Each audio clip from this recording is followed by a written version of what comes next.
Namaskar, dear conscious community friends. Welcome back to the 44th episode of the Ultimate Meditation Podcast. Today we are exploring a topic that affects our health, our environment, our economy, and even our relationship with nature in present times and in future. Yes, I'm talking about food preservation. Most of us open our refrigerators every day without giving much thought to how food reaches our plates or how much of it goes to waste. Yet throughout human history, preserving food wasn't just a convenience, it was a necessity for survival. Long before electricity and refrigeration, our ancestors mastered the art of preserving food through drying, fermenting, pickling, smoking, and storing. These practices allowed communities to thrive through changing seasons, droughts, and uncertainties. Perhaps food preservation is not just an old technique. Perhaps it is a lesson in respecting the gifts of nature. Why food preservation matters. Globally, a significant portion of food produced never gets eaten. Food is discarded while millions of people still face hunger and malnutrition even today. When food is wasted, it isn't only the food that is lost. We also waste water used to grow it, soil nutrients, farmers' labor, transportation resources, energy used in production and storage. Every piece of food represents a chain of life and effort. Preserving food helps us honor that chain. Many traditional cultures viewed food as sacred. In India, food is often referred to as anna, a divine gift that sustains life. When we waste food carelessly, we disconnect from the understanding that life itself depends upon countless visible and invisible contributions. The seed becomes a plant, the plant receives sunlight, water, and nutrients. Farmers nurture it, nature supports it. Finally, it arrives on our plate. Food preservation becomes an act of gratitude. It reflects the mindset, use wisely what has been given.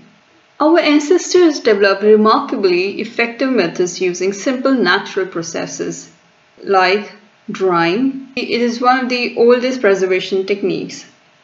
Fruits, vegetables, herbs, grains are dried to remove moisture that allows microbes to grow. For example, sun-dried tomatoes, dried chilies, raisins, dried herbs. Drying food extends shelf life while retaining much of the food's nutritional value. Another method is fermentation. Fermentation not only preserves food but often improves digestion, nutrient availability, and increases flavor complexity. Examples like pickles, idli and dosa batter, yogurt, sauerkraut, kimchi, kombucha, these all are fermented food. Fermentation teaches a beautiful lesson. Sometimes transformation creates greater value than preservation alone. The third method is pickling. Using salt, vinegar, or natural fermentation creates an environment where harmful microorganisms struggle to survive. Pickling allows seasonal produce to be enjoyed long after harvest. The fourth method is natural storage. Root vegetables, grains, legumes, and seeds can be stored for months when kept under proper conditions. Before modern refrigeration, communities relied heavily on intelligent storage systems. Food preservation helps reduce household food wastage, lower grocery expenses, support local and seasonal eating, reduce packaging consumption, improve food security, and gain freedom from the consumerism system. A preserved harvest can feed a family long after the growing season ends. In many ways, preservation transforms abundance into resilience. Today, the convenience often disconnects us from the food cycle. We buy more than we need, we forget what's in the refrigerator, we throw away leftovers, we expect every fruit and vegetable to be available year round. As a result, food wastage has become normalized. But conscious living invites a different question. How can I become a better steward of the resources I receive? Food preservation is one practical answer. There are some simple ways to begin. You don't need a farm or special equipment to start.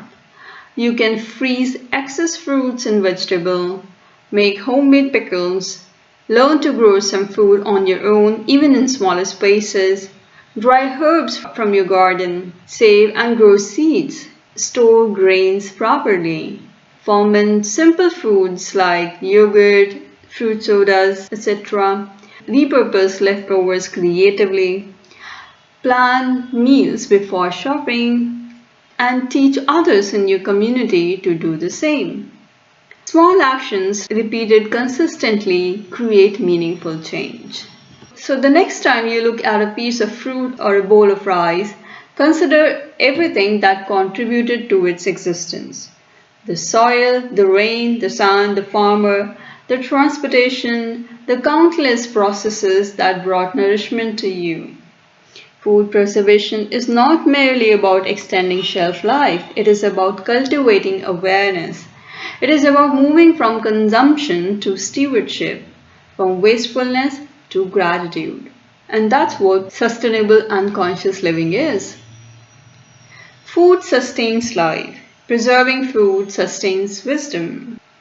In a world that often encourages excess and disposability, food preservation reminds us of a timeless truth that nature provides abundantly, but conscious living requires responsibility. When we preserve food, we preserve resources. When we preserve resources, we support communities. And when we act with gratitude towards what nourishes us, we deepen our connection with life itself. So food preservation is not only saving food for tomorrow, it is a way of honoring the countless gifts that made today's meal possible. Thank you for listening to me so patiently. I will speak to you next time in another episode.